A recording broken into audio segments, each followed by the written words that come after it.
আজ 28 তারিখ। আজ থেকে পশ্চিমবঙ্গে আপডেট হতে চলেছে অন্নপূর্ণা যোজনা। অন্নপূর্ণা যোজনার অফলাইন ফর্ম পাবলিশ হয়েছে। সবাই আপনি বাড়িতে বসে ফর্ম ফিল আপ করতে পারবেন। কিভাবে ফর্ম ফিল আপ করা হবে তার সম্পূর্ণ ডিটেলস, সম্পূর্ণ ভিডিও আমি আজকে আপনাদের দেখাবো। আপনারা ভিডিওটি স্কিপ না করে স্টেপ বাই স্টেপ দেখবেন, যাতে ভালো করে বুঝতে পারেন কিভাবে ভুলভাল যদি না হয়। সেই জন্য যদি ভুলভাল হয়ে থাকে তাহলে কিন্তু পয়সা পাবেন না। তো সেই বিষয়ে একটু চিন্তা ভাবনা করবেন, ভিডিওটি স্কিপ করবেন না। আমি পুরো খুঁটিনাটি আপনাদের দেখাতে চলেছি কিভাবে আপনি ফর্ম ফিল আপ করবেন। আগে যে পোর্টাল ছিল, লক্ষ্মী ভাণ্ডার পোর্টাল ছিল, সেই লক্ষ্মী ভাণ্ডার পোর্টালে এখন অন্নপূর্ণা পোর্টাল চালু হয়েছে। পোর্টাল শুধু চেঞ্জ হয়েছে, বাকি কিছু চেঞ্জ হয়নি, বাকি সেম ছিল।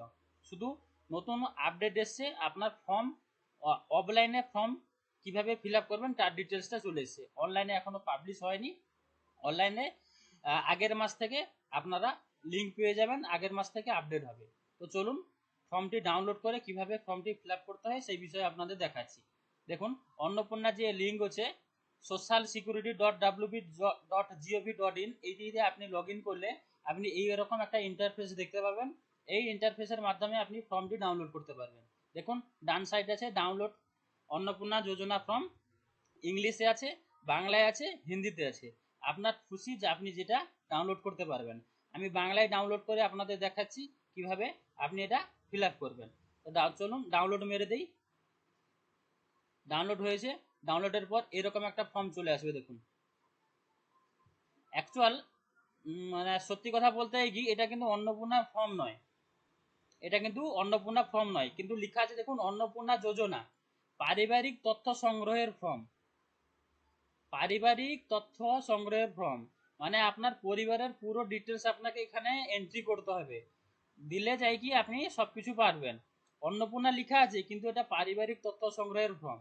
পুরো পরিবারের সমস্ত কিছু ডিটেলস আপনি স্টেপ বাই স্টেপ দেখতে পাবেন। আমি কেন আগে থেকে বলছি যে এটা অন্নপূর্ণা যোজনা নয়, এটা অন্নপূর্ণা ছেড়ে এটা আলাদা কিছু। দেখুন, দেওয়া আছে প্রতিটি বিভাগকে টিক টিক বক্সে, টিক বা চেক বক্সে ক্লিক এবং নির্দেশাবলী রয়েছে। প্রতিটি চেক বক্স এক্ষেত্রে পরিষ্কারভাবে চিহ্নিত করা হয়েছে। আবেদনকারী বা যাচাইকারী কর্মরত তাদের প্রয়োজনীয় নির্দেশাবলী প্রদান করা হয়েছে। প্রতিটি বিভাগের পূরণ করা বাধ্যতামূলক। হলো, ক বিভাগ দেওয়া আছে, তার কি কি ডিটেলস আছে একটার পর একটা বলছি। ফার্স্টে দেখুন, 1 নম্বর আছে পরিবারের প্রধানের নাম, HOF, হেড অফ ফ্যামিলি। পরিবারের প্রধানের নাম, পরিবারের প্রধানের যে আছেন, আপনার স্ত্রী যদি থাকে স্ত্রীর নাম লিখবেন, স্বামী যদি থাকে স্বামীর নাম লিখবেন। পুরুষ কিংবা স্ত্রী যে থাকবে পরিবারের হেড, তার নামে সবকিছু ডিটেলস ফিল আপ হবে। পরিবারের প্রধানের পুরো নাম দেবেন। কিভাবে দেবেন? আধার কার্ড অনুযায়ী। আধার কার্ডে আপনার যেরকম নাম আছে সেরকম নাম হিসাবে এখানে এই যে দেখুন পুরো নাম লিখুন। এই নিচে আপনাকে লিখতে হবে, এই নিচে আপনাকে লিখতে হবে তার জন্ম তারিখ। আধার কার্ডের ডিটেলস অনুযায়ী তার যে জন্ম তারিখ আছে, ফার্স্টে দিন, তারপরে মাস, তারপরে বছর আপনাকে এন্ট্রি করতে হবে। হলো, পরিবারের প্রধান যে আছে সে পুরুষ না মহিলা না অন্যান্য। তিনি যদি পুরুষ হয়ে থাকেন তাহলে পুরুষের টিক চিহ্ন করবেন, তিনি যদি মহিলা হয়ে থাকেন তাহলে মহিলার ঘরে টিক চিহ্ন করবেন। ওকে, তারপর আছে পরিবারের প্রধানের HOF আধার নম্বর। পরিবারের প্রধান যে পুরুষ কিংবা মহিলা আছেন তার আধার নম্বর এখানে এন্ট্রি করতে হবে, ফাঁকা করে এন্ট্রি করতে হবে। ডিজিটাল রেশন কার্ড, পরিবারের আইডি যদি থাকে, যদি ডিজিটালি রেশন কার্ড, দেখুন পরপর ডিটেলস আপনি ধীরে ধীরে জানতে পারবেন যে কেন আমি এটা বললাম অন্নপূর্ণা যোজনা নয়, এটা পরিবার তথ্য সংগ্রহের ফর্ম। ওকে, ডিজিটাল যদি রেশন কার্ড যদি থাকে তাহলে এখানে রেশন কার্ডে তার নাম্বারটি এন্ট্রি করবেন। কেমন? পরিবারের সদস্য সংখ্যা, তার পরিবারে কতজন সদস্য আছে, শুধুমাত্র সংখ্যাই কিন্তু লিখতে হবে। দেখুন ডান সাইডে লেখা আছে শুধুমাত্র সংখ্যাই লিখতে হবে, পরিবারে কতজন সদস্য আছে। 3 হোক, 4 হোক, 5 হোক, আপনি যতজন সদস্য আছে ততজন এখানে এন্ট্রি করবেন। ঠিকানা কি? কমপ্লিট অ্যাড্রেস আধার কার্ড অনুযায়ী, স্থায়ী বাসিন্দা যেহেতু পশ্চিমবঙ্গের, সেই কমপ্লিট অ্যাড্রেসটা এই ঘরে ফিল আপ করতে হবে। যোগাযোগ নম্বর মানে মোবাইল নম্বর, আপনাকে যে নাম্বারে আধারের সঙ্গে লিঙ্ক আছে সেই নাম্বারটি আপনাকে এখানে এন্ট্রি করতে হবে। তারপর 9 নম্বরে দেখুন, নাম, জন্ম তারিখ, লিঙ্গ, পরিবারের প্রধানের সম্পর্কে আধার নম্বর, পরিবারের সকল সদস্য, পরিবারের সকল সদস্যের যে 1/1 ডিটেলস আছে সেই ডিটেলসটি এখানে আপনাকে ফিল আপ করতে হবে। দেখুন সাইডে লেখা আছে অন্নপূর্ণা যোজনা আবেদন করা হয়েছে হ্যাঁ কি না। তারপর আছে 5 বছর কম হলে আধার নম্বরে না চিহ্নিত করুন। যদি পরিবারের কেউ সদস্য 5 বছরের কম হয় তাকে আপনি এখানে হ্যাঁ কি না রে নাতে আপনি এখানে টিক চিহ্ন করবেন, হ্যাঁ হ্যাঁ না না যেখানে আছে টিক চিহ্ন করবেন। দেখুন পরিবারের প্রধান যে তার নামটি আপনাকে এখানে লিখতে হবে। যে প্রধান আছে যাকে ফার্স্টে আপনি যে প্রধান ফিল আপ করেছেন তার নাম এই নাম সেম থাকবে। জন্ম তারিখ দেবেন, লিঙ্গ দেবেন, পরিবারের প্রধানের সম্পর্কে তার আধার নম্বরটি এখানে এন্ট্রি করবেন। এখানে টিক চিহ্নতে হ্যাঁ লিখবেন। কেমন? যেহেতু অন্নপূর্ণা যোজনার জন্য আবেদন করছেন, কেমন? পরিবারের দ্বিতীয় সংখ্যা সেম ভাবে আপনাকে ফিল আপ করতে হবে। যতজন সদস্য আছে ততজন সদস্যের এখানে হ্যাঁ টিক চিহ্ন ফিল আপ করতে হবে। কেমন? 3 নম্বরে সেম, 4 নম্বরে সেম, 5 নম্বর সেম, পুরো একদম কমপ্লিট। পুরো যদি 5 জন সদস্য থাকে 5 জনের ক্ষেত্রে আপনাকে সেম ভাবে ফিল আপ করতে হবে। তারপর দেখুন 10 নম্বরে কি লেখা আছে, পরিবারের প্রধান এবং পরিবারের সকল প্রাপ্তবয়স্কদের ব্যাংক অ্যাকাউন্ট সংখ্যা, ব্যাংক অ্যাকাউন্টের নাম এখানে লিখতে হবে। দেখুন ডিবিটি সম্পর্কে যে ভিডিওটি বানিয়েছি পুরো সেম। এখানে দেখুন ডিবিটি ক্রেডিট আধার লিঙ্কযুক্ত ব্যাংক অ্যাকাউন্টের প্রদান করুন। যে অ্যাকাউন্টের সঙ্গে আপনার ডিবিটি করা আছে সেই অ্যাকাউন্টে আপনাকে লিখতে হবে।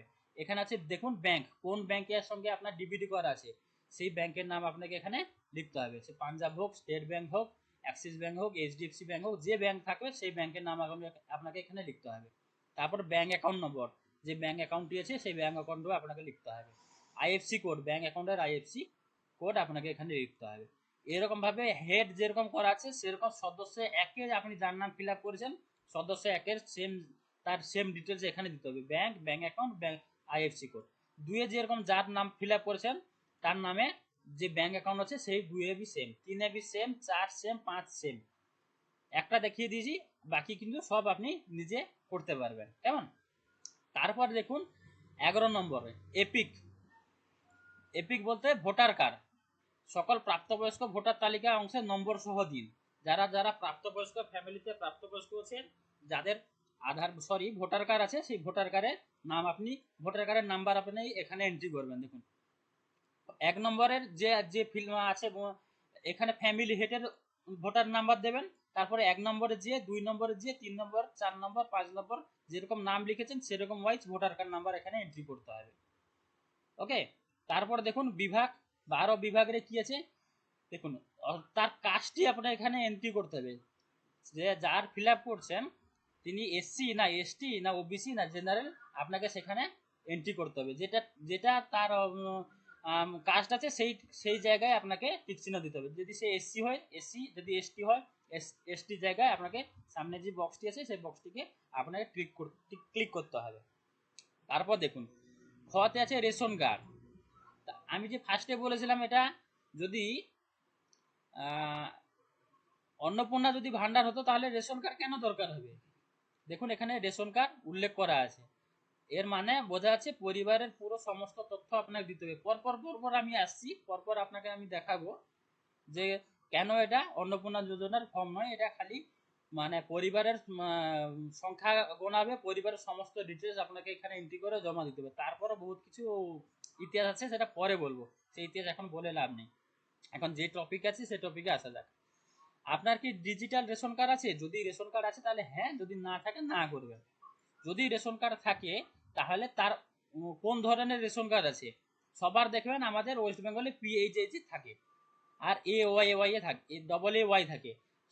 যদি যাদের ডবল এ ওয়াই আছে সেই ডবল এ ওয়াই টিক চিহ্ন করবে, যাদের পিএইচএইচ থাকে তাকে পিএইচএইচ এর এন্ট্রি করবেন। বাকিগুলো যাদের থাকে তারা এন্ট্রি করবেন, না হলে করার দরকার নেই। ওকে। তারপর পরিবারে রেশন দোকানের মাসিক রেশন তুলছেন কিনা, প্রতি মাসে তিনি রেশন তুলছেন কিনা। দেখুন ডিটেলসটা পরপর কিভাবে বেরোচ্ছে যে সে রেশন নিচ্ছে কি নিচ্ছে না। যদি নিয়ে থাকেন তাহলে হ্যাঁ করবেন, যদি না তাহলে না করবেন। কেমন? তারপরে দেখুন বাড়ির ধরন। এবার বুঝতে পারছেন আপনি অন্নপূর্ণা যোজনার ফর্ম নেবেন কিন্তু আপনার কি বাড়ি আছে আপনাকে এখানে এন্ট্রি করতে হবে। বাড়ির ধরন, আপনার বাড়ি 3 বা তার বেশি পাকা বাড়ি রয়েছে কিনা। দেখুন যদি থাকে তাহলে হ্যাঁ দেবেন, যদি না থাকে তাহলে না দেবেন। পারিবারিক জমির মালিকানা, আর জমি কিসের জন্য দরকার বলুন? এখানে কিন্তু আপনাকে জমি উল্লেখ করতে হবে। দেখুন হ্যাঁ যদি থাকে জমির মালিকানা যদি আপনি পেয়ে থাকেন তাহলে হ্যাঁ, যদি না থাকেন তাহলে না করবে। দেখুন সাইডে ডিটেলস দেওয়া আছে, পুরো বাংলায় লেখা আছে, আপনি এখানে এন্ট্রি করতে দেখে পড়ে নিতে পারবেন। বাকি এক্সট্রা কিছু আমার বলার দরকার নেই। তারপরে দেখুন 3 নম্বরে পরিবারের সকল সদস্যের মোট জমির পরিমাণ কত। যতজন সদস্য আছে সবাই মিশিয়ে তার মোট জমি সংখ্যা কত জমি আছে, রেজিস্ট্রি নথি, সর্বশেষ আয়ত্তের জমির নথি দেখে কিন্তু আপনাকে এখানে ফিল আপ করতে কত একর জমি আছে তার। কেমন? তারপর দেখুন ইন্টারেস্টিং জিনিস, আপনার যানবাহন আছে কি, আপনি পরিবারের সদস্য মোটর চালিত 4 চাকার গাড়ি আছে কি, দেখুন যদি থাকে তাহলে হ্যাঁ দেবেন, যদি থাকে না তাহলে না করে চলে যাবেন, যদি থাকে তার রেজিস্টার নম্বর দেবেন। কেমন? সবার বাড়িতে 4 চাকা 2 চাকা আছে দেখুন। তারপরে পারিবারিক ভিত্তিতে সদস্যের স্বাস্থ্য বীমা করা আছে কি, সরকারি হোক কিংবা বেসরকারি হোক। যদি স্বাস্থ্য বীমা করা থাকে তাহলে হ্যাঁ করবেন, যদি না করা থাকে তাহলে না করা থাকে না লিখবেন। অধিকাংশ সবার বাড়িতে স্বাস্থ্য বীমা করে থাকেন, তাই হ্যাঁ দিয়ে আপনি সরকারি না বেসরকারি, যদি সরকারি করে থাকেন সরকারি টিক চিহ্ন দেবেন, যদি বেসরকারি করে থাকেন তাহলে বেসরকারি ঘরে টিক চিহ্ন দেবেন। যদি সরকারি হয় সরকারি টিক চিহ্ন দিয়ে তার বিবরণ দিতে হবে। দেখুন বীমার অঙ্ক কত কত টাকা করে প্রতি মাসে কি প্রতি বছরে কি হাফ ইয়ারলি আপনি বীমা দেন, মানে পয়সা দেন, তার ডিটেলস দেবে। 1 নম্বর 2 নম্বর 3 নম্বর 5 নম্বর পর্যন্ত করা আছে। আপনি 1 নম্বর সিরিয়াল অনুযায়ী যেরকম করেছেন সেরকম ভাবে আপনাকে ডিটেলস দিতে হবে। তার পেশা, তারপরে দেখুন আয় বা পেশা, কোনো সদস্য কি আয়কর বা পেশাগত প্রদান করে, ট্যাক্স কি পেয়ার থাকে, যদি তাদের 7 লক্ষর অ্যাবাভ যদি সে ইনকাম করে তাহলে তাকে কিন্তু ট্যাক্স প্রদান করতে হবে। যদি ট্যাক্স দিয়ে থাকে তাহলে হ্যাঁ করবেন, যদি না দিয়ে থাকেন তাহলে না করবেন। যারা ট্যাক্স পাচ্ছে তারা কেন অন্নপূর্ণা যোজনা পাবে? দেখুন তারপর আছে পরিবারের সদস্যের প্যান কার্ড আছে কি, যদি প্যান কার্ড থাকে, প্যান কার্ড সবার বাড়িতে থাকে, প্যান কার্ডে এখানে টিক চিহ্ন দিয়ে আপনি 1 2 3 4 5 যেরকম ভাবে ফিল আপ করছেন সেরকম ওয়াইজ প্যান কার্ডের নাম আর নাম্বার দেবেন। কেমন? তারপর কর্মসংস্থানের ধরন, আপনি কি কোনো কর্মসংস্থানের সঙ্গে যুক্ত আছেন, সরকারি বেসরকারি কিংবা পার্ট টাইম হোক কি যা হোক, বেকার আছেন কি অন্যান্য আছেন, সব ডিটেলস দেখুন দেওয়া আছে একটার পর একটা। আপনি চাইলে এটা পড়ে আপনি যেরকম আছেন সেরকম ভাবে টিক চিহ্ন দেবেন। যদি বেকার থাকেন বেকারের ঘরে টিক চিহ্ন দেবেন, যদি পরিযায়ী শ্রমিক থাকেন তার পরিযায়ী শ্রমিকের উপরে টিক চিহ্ন দেবেন, সরকারি থাকলে সরকারি, বেসরকারি থাকলে বেসরকারি, আংশিক যদি থাকেন যারা পার্ট টাইম কাজ করেন তারা এখানে টিক চিহ্ন দিতে পারবেন। সদস্য সেম 1 2 3 4 5 করে পুরো দেওয়া আছে। আপনি 1 নম্বর যে সে সরকারি চাকরি করে কি, যদি সরকারি করে সরকারি, 2 নম্বর যদি বেসরকারি চাকরি করে বেসরকারি করে, এরকম করে পুরো 5 নম্বর ঘর আছে, পুরো 5 নম্বর জায়গায় আপনি এখানে ফিল আপ করবেন। কেমন? তারপর দেখুন পরিবারের শিক্ষিত প্রাপ্তবয়স্কের সংখ্যা কত, যারা শিক্ষিত কি অশিক্ষিত প্রত্যেক পরিবারে যারা যেরকম আছেন, শিক্ষিত ধরে 5 জনের ভিতরে শিক্ষিত ধরলাম 3 জন, 2 জন হচ্ছে অশিক্ষিত, এখানে 5 এখানে 2। কেমন? প্রধান পরিবারের প্রধান শিক্ষিত না অশিক্ষিত, যদি শিক্ষিত থাকেন শিক্ষিত, যদি অশিক্ষিত থাকেন অশিক্ষিত। কেমন? এরকম ভাবে পুরো 5 জনের লিস্ট করা আছে, 4 5 দেখুন, যদি শিক্ষিত যে শিক্ষিত, যদি অশিক্ষিত থাকে অশিক্ষিত। শর্টকাটে ভিডিওটি করছি যাতে ভিডিওটি বুঝতে খুব সুবিধা হয়। তারপরে দেখুন কোন সদস্য কি কোন সাংবিধানিক পদ, মন্ত্রী, সংসদ, বিধায়ক, পৌর স্থানীয় সংস্থা বা পঞ্চায়েতের কাজ ধারক হিসেবে হয়ে থাকেন, মানে এই বিভাগের ভেতরে যদি কেউ হয়ে থাকেন তাহলে হ্যাঁ করবেন, না হলে না করে দেবেন। কেমন? তারপরে দেখুন কোন সদস্য সরকারি পেশাগত আছে কি, বাড়িতে যে যতজন সদস্য আছে ততজন সদস্যের ভিতরে কেউ যদি সরকারিতে কাজ করে থাকেন, সরকারি পেনশন যদি পেয়ে থাকেন, তাকে সেই ক্ষেত্রে আপনি হ্যাঁ করবেন, না হলে না করবেন।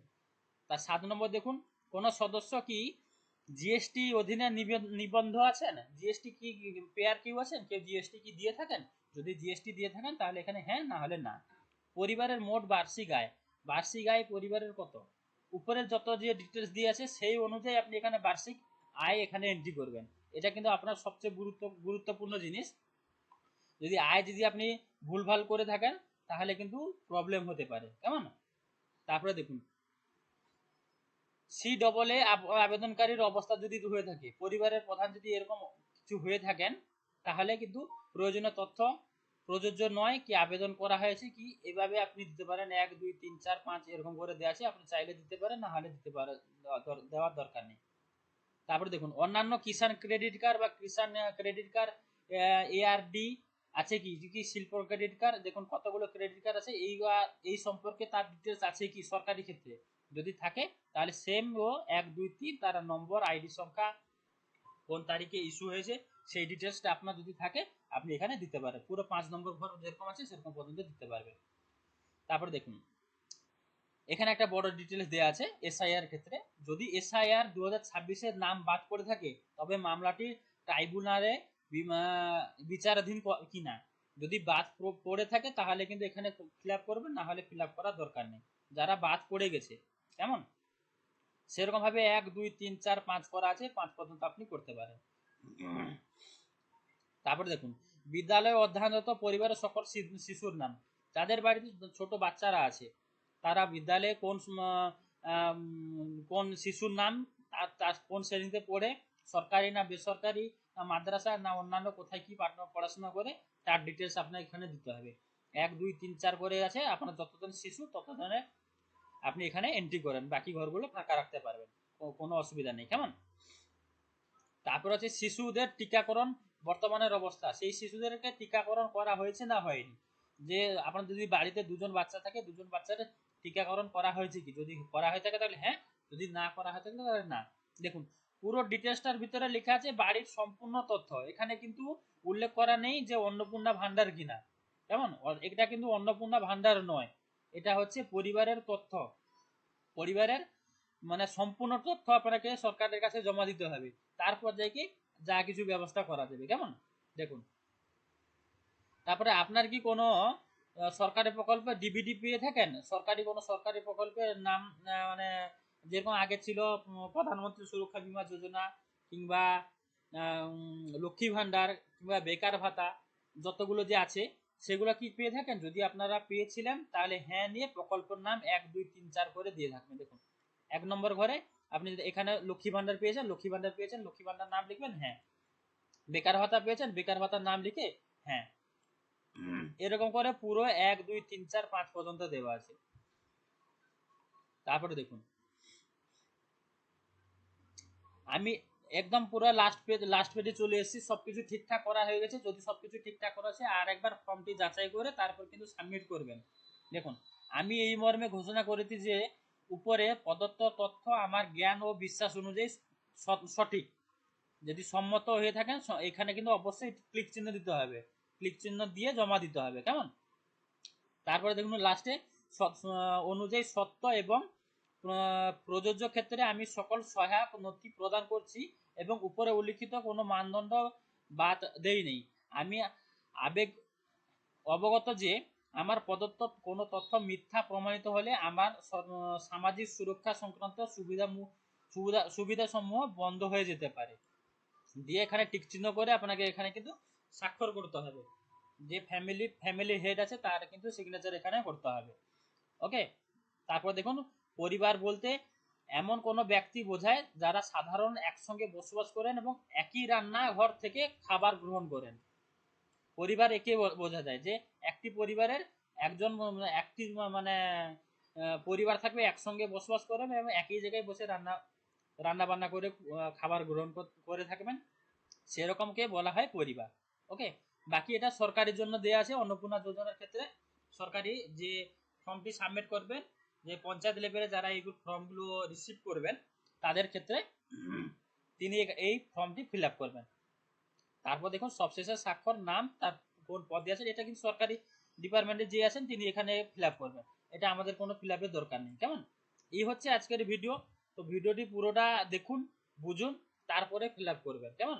এটা কিন্তু আবার বলছি, এটা কিন্তু আপনাদের অন্নপূর্ণা ভান্ডার নয়, এটা হচ্ছে পরিবার সংক্রান্ত তথ্য, পুরো একদম উপরে দেখুন, উপরে পুরো ডিটেলস দেওয়া আছে, আমি আরেকবার দেখাচ্ছি দেখুন।